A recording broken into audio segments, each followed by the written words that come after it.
How to fix SSL certificate error. First, you want to head with search and then type in Internet Options. Click on it now. Once done this, you want to click on the Advanced tab. And now we're going to scroll down until we get to the Security tab. You want to check for Publisher Certificate Verification, and check for Cerise Certificate Verification. Uncheck both of these for now. And I click on OK. Now we're going to head over to Search again and type in Internet Options. Again, click on it. Now once done this, we're going to click on the Security tab, and then where it says Internet. If it's on high, you want to set it to medium high. And now you're going to click on Trusted Sites, and then click on Sites. And now you can just type in the website that you want to be trusted, and then click on ADD. You can just try that as all, and then click on Close and OK. And now for the last step, you want to head over to Search, and then type in Date and Time Settings. Click on it now.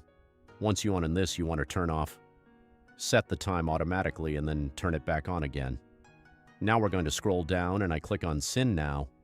And now you want to restart your computer and then now it should be fixed.